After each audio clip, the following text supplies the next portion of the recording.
Bonjour à tous et à toutes, j'espère que vous allez bien. Je suis content de vous retrouver. Aujourd'hui, on parle de la marche sous différents aspects, sous différents angles. Souvenez-vous que les conseils, les exercices que je vous donne aujourd'hui ne remplacent pas ceux d'un professionnel de la santé.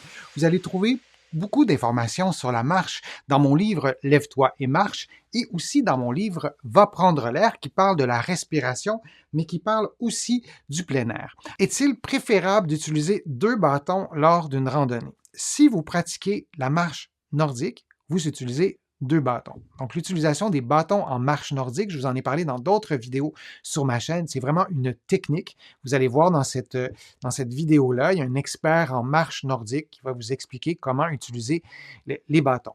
Si vous utilisez des bâtons parce que vous allez marcher et vous les utilisez pour mettre un peu de poids sur les bâtons, par exemple pour soulager les genoux ou parce que vous préférez marcher comme ça, vous pouvez le faire avec un bâton. Lorsque vous le faites avec un bâton, ça rend votre marche asymétrique.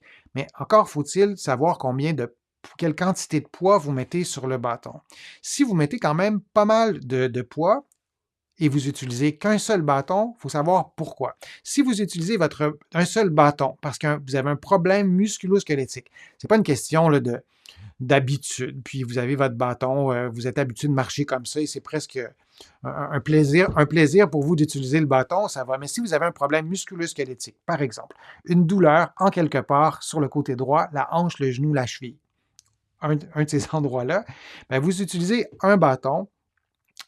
Vous devez utiliser le bâton du côté opposé. Parce que si vous l'utilisez du même côté, ce n'est pas une bonne idée dans une randonnée. Ce qu'on souhaite, si on a une douleur à droite, je simplifie un peu la raison pour laquelle on prendrait un bâton, mais disons, vous avez une douleur à droite, votre bâton doit être à gauche, parce qu'on souhaite, c'est lorsque vous placerez votre poids sur le pied droit, le côté droit, on veut qu'il y ait moins de poids. Et si on veut avoir moins de poids, on veut que le bâton soit à gauche. Alors, vous avancerez votre membre inférieur droit, votre pied droit, en même temps que le bâton à gauche. Et ensuite, l'autre pied avancera seul et donc il y aura toujours un mouvement combiné, simultané du bâton qui est tenu par la main du côté opposé à la douleur.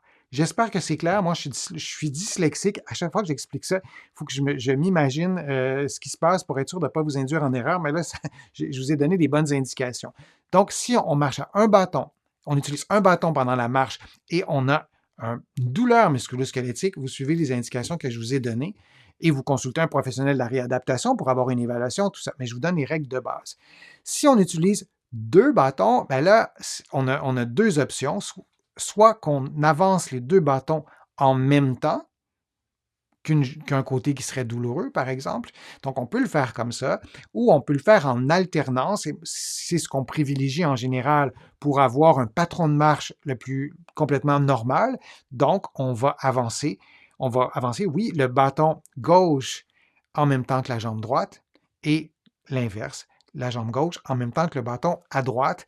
Et ça, c'est quand on utilise deux bâtons. Et vraiment, si vous utilisez un bâton de marche ou juste un bâton ou une branche parce que vous aimez faire ça, parce que lorsque vous descendez, vous aimez avoir un point d'appui au cas où vous auriez besoin d'équilibre, mais vous ne l'utilisez pas de façon aussi active, de façon aussi systématique. Faites ce qui vous plaît, faites ce qui vous rend heureux, ce qui vous rassure, ce qui vous aide pour votre équilibre.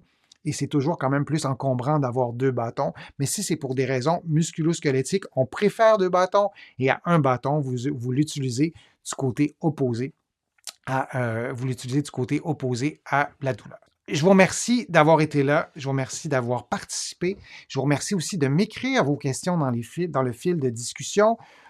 Je vous invite aussi à contribuer à mes plateformes. Je vous en parle souvent. C'est important pour moi de vous inviter à le faire pour ceux et celles qui veulent le faire. Sans ces contributions, je ne pourrais pas continuer à vous produire autant de contenu et ça me fait plaisir de le faire. Vous pouvez contribuer sur YouTube. Il y a le petit cœur sur lequel vous pouvez cliquer dans la majorité des pays ou sinon sur mon site web denisfortier.ca. Vous allez pouvoir aussi vous inscrire gratuitement à l'infolettre que vous recevrez chaque semaine. Et il y a aussi des courriels thématiques qui vous aident, qui vous accompagne, en fait, qui vous donne des informations sur différents problèmes de santé.